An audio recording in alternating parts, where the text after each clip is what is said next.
Now, question number 394, Dr. Ashok Kumar Mittal ji. Question number 394 sir. Honorable Minister.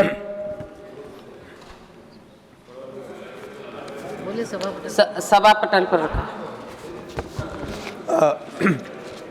First supplementary, Dr. Ashok Kumar Mittal ji. धन्यवाद अध्यक्ष महोदय।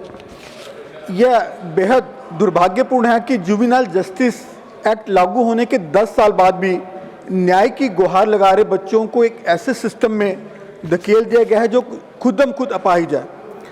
Indian justice report के मुताबिक 31 अक्टूबर 2023 तक देश के 362 जुवेनाइल जस्टिस बोर्ड में कुल 1 लाख से अधिक पेंडिंग केसेस थे, जिसमें 55% पेंडिंग है। इन बच्चों को सर हम सुधारने के बजाय तरीकों में उलझा रहे हैं, क्योंकि हर चौथा बोर्ड फुल बेंच के बिना चल रहा है। 30% के प्रसाद लीगल सर्विस क्लिनिक ही नहीं है, ना जज ना social worker.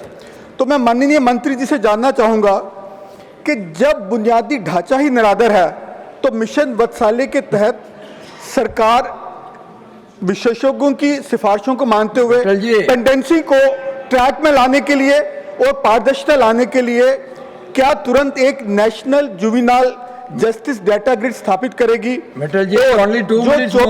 You allow the minister to answer. पूरा करेगी। Honorable Minister. माननीय सदस्य ने पूछा है, माननीय सभापति महोदय, किशोर न्याय बालिकों के देखभाल एवं संरक्षण के लिए हमारे अधिनियम 2015 धारा 54 के अंतर्गत देश भर में बाल देखभाल संस्थाओं को नियमित निरीक्षण व्यवस्था की जाती है और इसी प्रावधान के अनुसार राज्य जिला स्तर पर निरीक्षण समितियां गठित की गई है, जो कि प्रत्येक 3 माह में कम से कम 1 बार स्थानीय निरीक्षण करती है और साथ ही सप्ताह के अंदर प्रतिवेदन भी प्रस्तुत करती है। माह में 1 बार आवश्यक कार्रवाई सुनिश्चित भी करती है, जहां पर सामाजिक ऑडिट विषय का धारा 55 के अंतर्गत स्थानीय कार्य समय समय पर मूल्यांकन करने की व्यवस्था, जिसमें आवश्यक अनुसार तंत्र रूप से त्रैमासिक मूल्यांकन भी करती है। मैं यही भी अवगत कराना चाहती हूँ कि बाल देखभाल संस्थाओं का निरीक्षण एक निरंतर चलने वाली प्रक्रिया है, जो कि केंद्र शासन और प्रदेश द्वारा नियमित रूप से की जाती है। सरकार बाल संरक्षण के प्रति पूरी तरह प्रतिबद्ध है और इस दिशा में हम आवश्यक कदम निरंतर उठा रहे हैं।